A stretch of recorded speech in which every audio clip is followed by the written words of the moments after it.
Hello ladies and gentlemen, and welcome to round number 7 of the RSF1 Racing Series here at Mexico in F5 tonight. And this is my tier to be racing in. As you can see, we already got through Q1. I forgot to leave the Q1 standings in, but it doesn't really matter. We got through, and this is the start of Q2. The conditions are tricky, as you can see at the bottom. There was a connection problem with the entire server, but we're carrying on around. See where we can finish. The conditions are really bad. We lose the back end. We come around to the line, and Crunchy Bear goes top. But we just about beat him with a 24-1, and we beat the rain. Before the rain could come down too heavy, we managed to set a lap that's good enough to put us through. And now you can see we jump into Q3, where we're pushing as hard as we possibly can because the conditions are now dry. It's been very changeable, and we go top right now. But now we drop down into 10th position. We're bottom of the Q3 standings. We come around, we're improving by 1.8 seconds, and we go up to P2, just behind Fruit Boy. And that's where we will start tomorrow's race, or today's race. Behind Fruit Boy, Daniel P45 third, MT the Mighty fourth. Joshua Meister is in 5th, Crunchy Bear 6th, Dano the championship leader 7th, Only Destroyer 8th, Stars Orphan our teammate 9th, and Mr. Blue Sky getting P10. Now Dano has a good championship lead at the moment. As you can see, the race is full wets, but we're on inters, to be honest. It's completely soaking. I think wets would work very well around here, but we've spun on the formation lap, and we're not going to get too excited about that because it's not the last spin you're going to see in this episode. And as you can see there, Dano 96 points, Fruit Boy 76, and ourselves 70. The top 3 are separated by 26 points, but that's because of my multiple DNFs I've had in the last few rounds.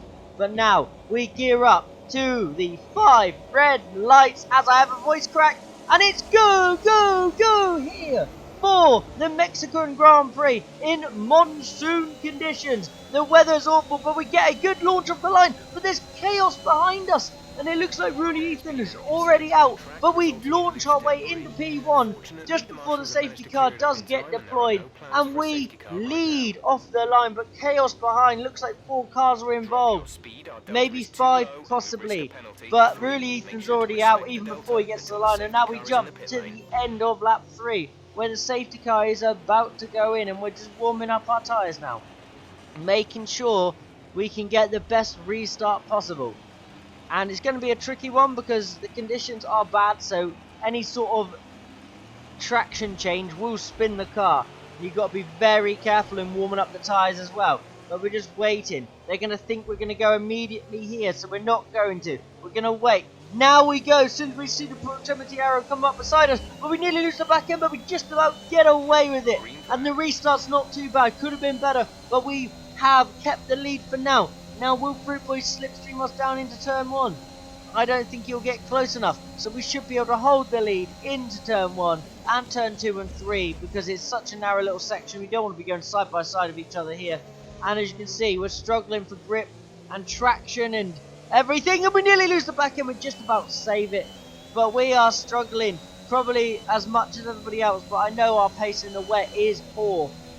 If this was a dry race, I honestly believe we would have won it or been in the top 3 minimum. But because it's a wet race, for me, it's damage limitations. As you can see from this start lap under the safety car, from the restart lap, we did pull out a gap, but we jumped forward now, and we're only half a second ahead because we're struggling slightly. We understeer into the first part of the S section, which then messes you up for the rest of the S section.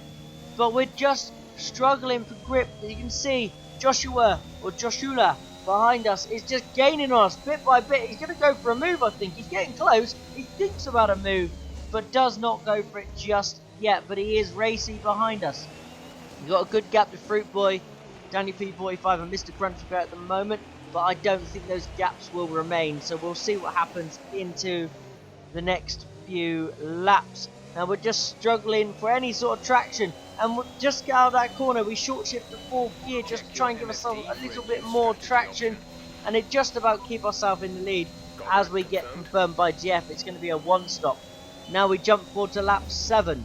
where we are still struggling, but we're still out front. As you can see, Joshua is much faster through here, and he should be able to be out going for a move now. I thought we did that well, but look how fast he's coming up beside us, and he's going down the inside. We're not going to give up this position easy, because we know he'll get away if we do let him through.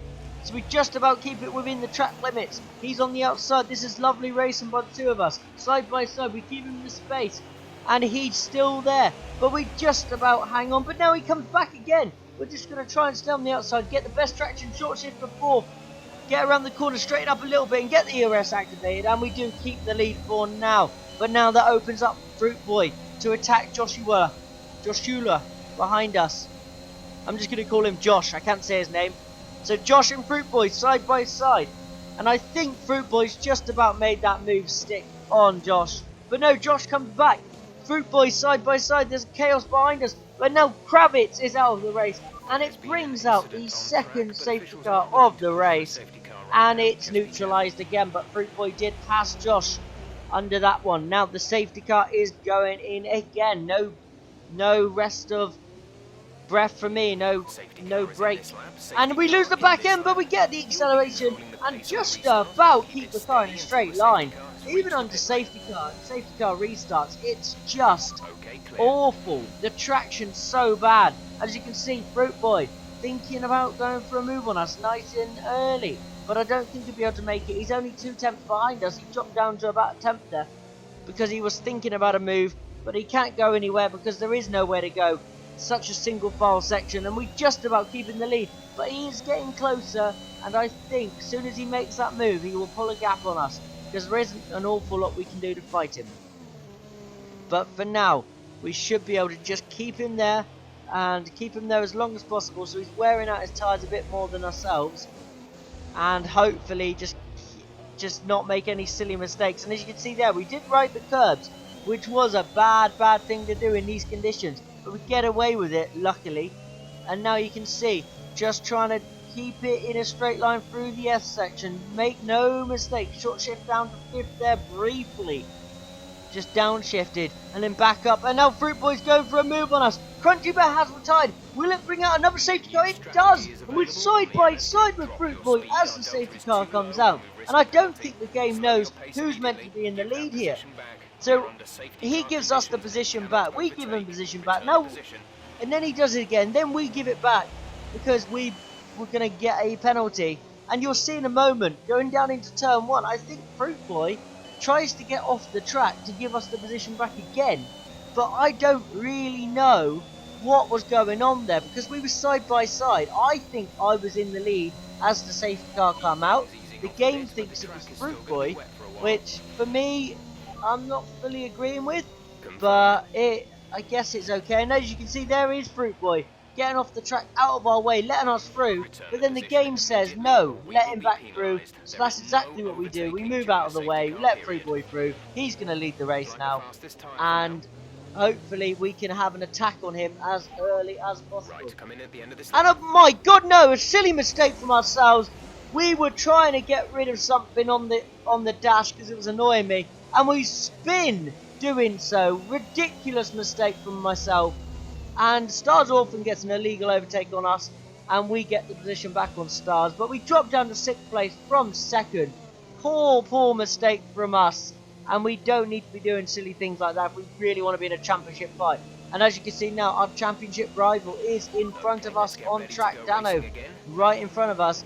And we go to the safety car restart where we should have been 2nd, but instead we're down in 6th, which is daft from ourselves. But we did it to ourselves, unfortunately. And you can see Dano going for a move on Daniel. Daniel's trying to make a move on James Petty, and in front of them you've got Josh, who is just holding them all up, and it's going to be 4 wide. Is anyone going to back out? Dano goes down the inside, makes the move on Daniel, and then he's side by side with James Petty. Daniel side by side with Dano again. We go for the little cutback, make the move on Daniel, and we pass Daniel P45. Next up for us is Dano, and Dano's done very well to make that move on Daniel as well, and not be involved in a crash. But now we should be able to settle down and hopefully regain our composure after that silly mistake we made under the safety car. losing those positions with a daft spin at this corner. As you can see, we're very cautious there this time. But yeah, it's just really silly mistake we shouldn't be making. But we did, however. So fingers crossed we can do something here just to get damage limitations from this race. It was always damage limitations the second I saw it was raining. And yeah, it's not our kind of conditions. As you can see, Dano attacking James Petty in front of us. Slipstream, they're swerving all over the place. You can see Josh in front battling with, I believe, Fruit Boy at this point. And it's just crazy battles going in front of us. We can't get involved, unfortunately.